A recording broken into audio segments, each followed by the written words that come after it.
We also know that if you want to be successful in relationships, you got to be a healthy person yourself, right? You cannot give maturely to love if you're not mature yourself, all right? Broken people cannot love maturely. They have to learn to heal, right?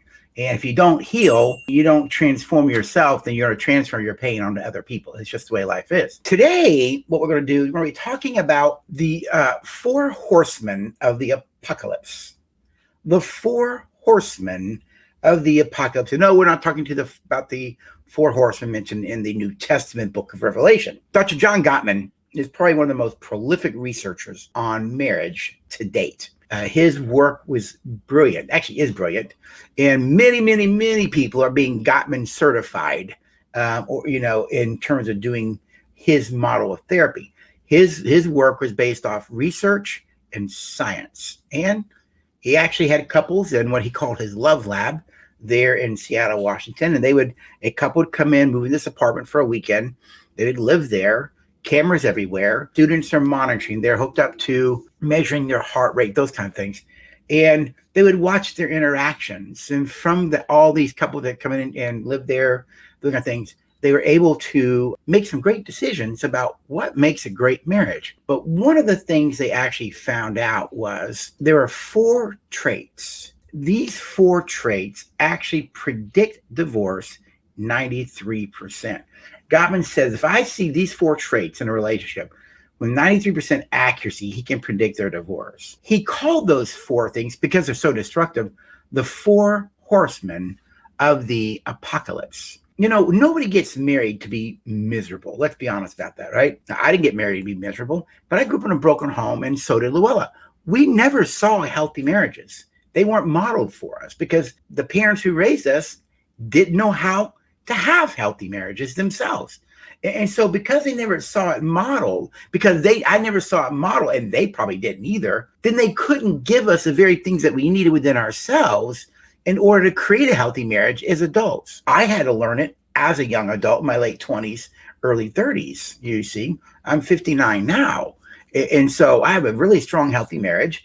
And much of what I live by and teach, I raise my kids on. The things that we teach in our Relate Well program actually will prevent the 4 horsemen of the apocalypse. Sadly, because I do a lot of marriage counseling and a lot of marriage coaching with crisis marriages in particular, you actually see the 4 horsemen quite a bit. It is fundamental that if you're going to have a healthy relationship, these 4 traits must go away. They must go away. In Relate Well, we talk about living a life by what we call the 4 protectors of an us.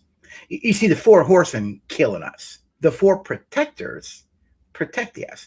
What are the 4 protectors? No matter what I do, to the best of my ability, not perfectly, but maturely, I seek to treat my wife, and actually anybody, with goodwill. Now, what is goodwill?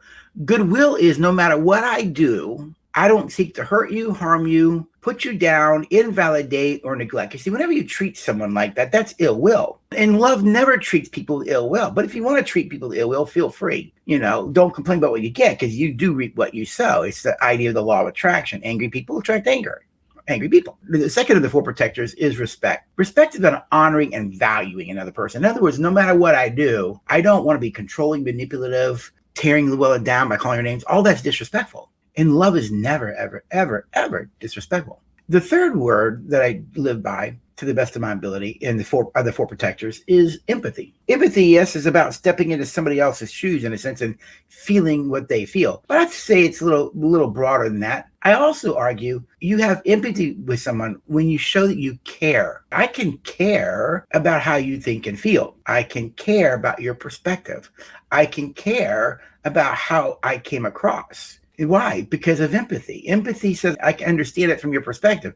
Just don't ask me if I agree. Got it? You can have empathy for someone and still not agree with them. And the 4th protector of the 4 protectors of an us is humility. Humility is having a modest assessment of oneself. You see, to live a life of humility requires emotional maturity. People who live by the 4 horsemen of the apocalypse, definitely immature. We're about to go into the 4 horsemen and look at them in some detail tonight. If these 4 horsemen are in your relationship, or any one of them, you want to get some help, or you need to stop doing them, okay? If you don't know what to do different, That's what Relate Well, that's what we do in our Relate Well program. We teach what to do different so the 4 horsemen don't show up in your marriage, in your relationships, all right? Humility requires maturity. Humility, if people who live a life of humility, they actually know their strengths and their weaknesses, and they're actually okay with both, right? They know it's okay to not be okay. And because they live a life of humility, then they treat people with goodwill, respect, and empathy, because to live that way as a way of being requires humility. Ready to jump into the 4 horsemen? If you're taking notes, here you go. Write it down. Number 1, the first horseman of the 4 horsemen of the apocalypse, as indicated by research, John Gottman's research, is criticism. Criticism is when a complaint is expressed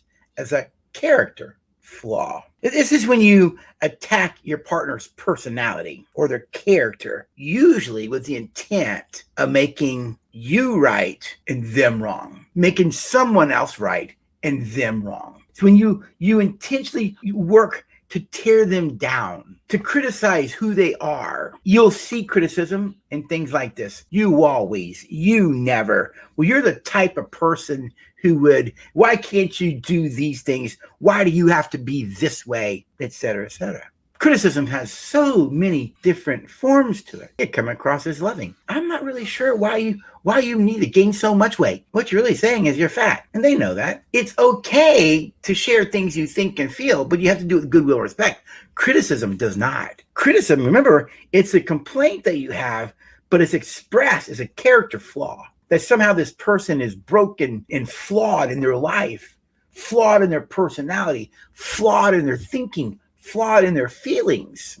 I remember early in our marriage, I was had come back from a trip. In those early days of me traveling, I was getting a lot of appreciations, right? I mean, a lot of appreciations. And I came home and I said to Luella, I said, I know everything you don't like about me. That's all you're telling me. I said to her, do you appreciate anything that I do? She said, yes. I said, well, my brain needs to hear it. My brain needs to hear it. If a person hears criticism over a long period of time, in a marriage, eventually that criticism will start to tear that person's self-esteem down. We're going to talk about how does criticism hurt a relationship. Eventually, that person could move into clinical depression because you criticize and criticize and criticize and criticize so much. Sharing appreciations, we all need to hear the good things that we do as well.